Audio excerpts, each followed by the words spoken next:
ಗೆ ಸ್ವಾಗತ. ಇದು ವೀರಶೈವ ಲಿಂಗಾಯತರ ಧ್ವನಿ. ಆತ್ಮೀಯ ಬಂಧುಗಳೇ, ಬಸವ ವೇದಿಕೆ ಆಶ್ರಯದಲ್ಲಿ ಬಸವೇಶ್ವರವರ ಜಯಂತಿಯನ್ನು ಆಚರಿಸಲಾಯಿತು. ಇದೇ ಒಂದು ಕಾರ್ಯಕ್ರಮದಲ್ಲಿ ಬಸವಶ್ರೀ ಪ್ರಶಸ್ತಿ ಹಾಗೂ ವಚನ ಸಾಹಿತ್ಯ ಪ್ರಶಸ್ತಿ ಪ್ರತಿ ವರ್ಷದಂತೆ ಈ ವರ್ಷವೂ ಸಹ ಪ್ರಶಸ್ತಿ ಪ್ರದಾನ ನಡೆಯಿತು. ಬಸವಶ್ರೀ ಪ್ರಶಸ್ತಿಗೆ ಪಾತ್ರರಾದಂಥ ಮಾಜಿ ಪ್ರಧಾನಿ ಎಚ್ ಡಿ ದೇವೇಗೌಡರು ಅನಾರೋಗ್ಯದ ನಿಮಿತ್ತ ಈ ಕಾರ್ಯಕ್ರಮಕ್ಕೆ ಆಗಮಿಸಲಿಲ್ಲ. ಹಾಗೂ ವಚನ ಸಾಹಿತ್ಯ ಶ್ರೀ ಪ್ರಶಸ್ತಿಯನ್ನು ಡಾಕ್ಟರ್ ಗುರುರಾಜ್ ಕರ್ಜಗಿ ಅವರಿಗೆ ನೀಡಿ ಪ್ರದಾನ ಮಾಡಿ ಗೌರವಿಸಲಾಯಿತು. ಈ ಕಾರ್ಯಕ್ರಮವನ್ನು ಕೇಂದ್ರ ಸಚಿವರಾದಂಥ ವಿ ಸೋಮಣ್ಣನವರು ಉದ್ಘಾಟಿಸಿದರು.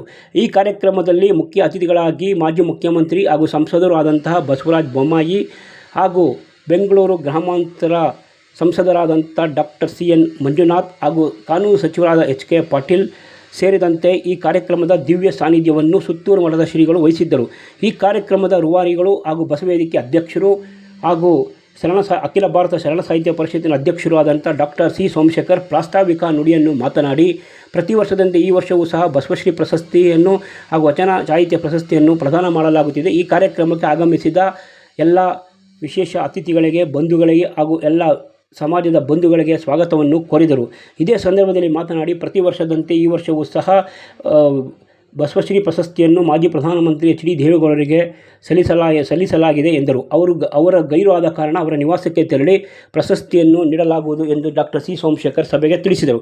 ಈ ಕಾರ್ಯಕ್ರಮವನ್ನು ಉದ್ಘಾಟಿಸಿ ಮಾತನಾಡಿದ ಕೇಂದ್ರ ಸಚಿವ ವಿ ಸೋಮಣ್ಣನವರು, ಬಸವಣ್ಣನವರ ಸಂದೇಶಗಳನ್ನು ವಿಶ್ವಮಟ್ಟದಲ್ಲಿ ಆಚರಿಸುವ ಕಾರ್ಯವನ್ನು ಕೇಂದ್ರ ಸರ್ಕಾರ ಮಾಡಲಿದೆ. 27ಕ್ಕೆ ದೆಹಲಿಯಲ್ಲಿ ಬಸವಣ್ಣನವರ ಜಯಂತಿ ಆಚರಿಸುವ ಮೂಲಕ ಈ ಒಂದು ಕಾರ್ಯಕ್ರಮ ನಡೆಸಲಾಗುತ್ತದೆ ಎಂದು ತಿಳಿಸಿದರು. ಬಸವ ವೇದಿಕೆ ವತಿಯಿಂದ ನಗರ ರವೀಂದ್ರ ಕಲಾಕ್ಷೇತ್ರದಲ್ಲಿ ಸೋಮವಾರ ಆಯೋಜಿಸಿದ್ದ ಬಸವ ಜಯಂತಿ ಹಾಗೂ ಬಸವಶ್ರೀ ಸಾಹಿತ್ಯ ಪ್ರಶಸ್ತಿ ಸಮಾರಂಭದಲ್ಲಿ ಮುಖ್ಯ ಅತಿಥಿಯಾಗಿ ಭಾಗವಹಿಸಿದ್ದಂಥ ಬಸವರಾಜ ಬೊಮ್ಮಾಯಿಯವರು ಮಾತನಾಡಿ, ಒಬ್ಬ ಏಕ ವ್ಯಕ್ತಿಯಿಂದ ಕ್ರಾಂತಿ ತರಲು ಸಾಧ್ಯ ಎಂದು ತಿಳಿಸಿದರು. ರಷ್ಯಾ, ಜರ್ಮನ್ ಕ್ರಾಂತಿಗಳು ವಿಫಲವಾದವು, ಆದರೆ ಬಸವಣ್ಣ ಮತ್ತು ಬುದ್ಧ ಅವರ ಕ್ರಾಂತಿ ವಿಫಲವಾಗುವುದಿಲ್ಲ, ಏಕೆಂದರೆ ಅವುಗಳ ಏಕಾಗ್ರತೆ ಚಿಂತನೆಯಿಂದ ಕೂಡಿದೆ.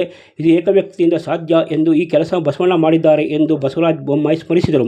ಇದೇ ಸಂದರ್ಭದಲ್ಲಿ ಮಾತನಾಡಿದ ಕಾನೂನು ಸಚಿವ HK ಪಾಟೀಲ್ ಮಾತನಾಡಿ, 12ನೇ ಶತಮಾನದ ಬಸವಣ್ಣನವರ ವಚನಗಳನ್ನು ಕಡ್ಡಾಯವಾಗಿ ಅನುಷ್ಠಾನಕ್ಕೆ ತರಬೇಕೆಂದರೆ ಅದಕ್ಕೆ ಕಾನೂನಿನ ಬಲ ನೀಡುವ ಮೂಲಕ ಮಾತ್ರ ಸಾಧ್ಯ. ವಚನಗಳು ಬರೀ ಭಾಷಣದ ಸರಕುಗಳಾಗಿ ಬಿಟ್ಟಿದೆ, ಇದು ಬದಲಾಗಬೇಕು ಎಂದರು. ಬಸವಣ್ಣನವರ ವಚನಗಳನ್ನು 100ಕ್ಕೆ 1 ಭಾಗ ಸಹ ಜನ ಪಾಲಿಸಿದರೆ ನಿಜಕ್ಕೂ ಈ ನಮ್ಮ ರಾಜ್ಯ ಸುಭಿತವಾಗುತ್ತದೆ ಎಂದು ಅವರು ಅಭಿಪ್ರಾಯಪಟ್ಟರು. ಇದೇ ಸಂದರ್ಭದಲ್ಲಿ ಮಾತನಾಡಿದ ಡಾಕ್ಟರ್ CN ಮಂಜುನಾಥ್ ಅವರು, ಸಾಮರಸ್ಯ, ಸಮಾನತೆ ಮತ್ತು ಸಹಿಷ್ಣುತೆಯುಳ್ಳಂತಹ ಸಂವಿಧಾನದ ಆಶಯಗಳೇ 12ನೇ ಶತಮಾನದ ಬಸವಣ್ಣನವರ ವಚನ ಸಾಹಿತ್ಯದಲ್ಲೂ ಇತ್ತು ಎಂದು ಅವರು ತಿಳಿಸಿದರು. ಇದೇ ಸಂದರ್ಭದಲ್ಲಿ ದಿವ್ಯ ಸಾನ್ನಿಧ್ಯವನ್ನು ವಹಿಸಿದಂತಹ ಸುತ್ತೂರು ಮಠದ ಶ್ರೀಗಳು ಆಶೀರ್ವಚನ ನೀಡಿ, ಈ ಕಾರ್ಯಕ್ರಮ ಪ್ರತಿ ವರ್ಷದಿಂದ ಆಚರಿಸಲಾಗುತ್ತಿದೆ. ಎಲ್ಲರಿಗೂ ಶುಭವಾಗಲಿ. ಬಸವಣ್ಣನವರ ತತ್ವದಂತೆ ನಡೆಯೋಣ. ಬಸವಣ್ಣನವರ ವಚನಗಳನ್ನು ಈ ನಾಡಿದಾದ್ಯಂತ ಪಸರಿಸೋಣ ಎಂದು ಅವರು ಇದೇ ಸಂದರ್ಭದಲ್ಲಿ ತಿಳಿಸಿದರು.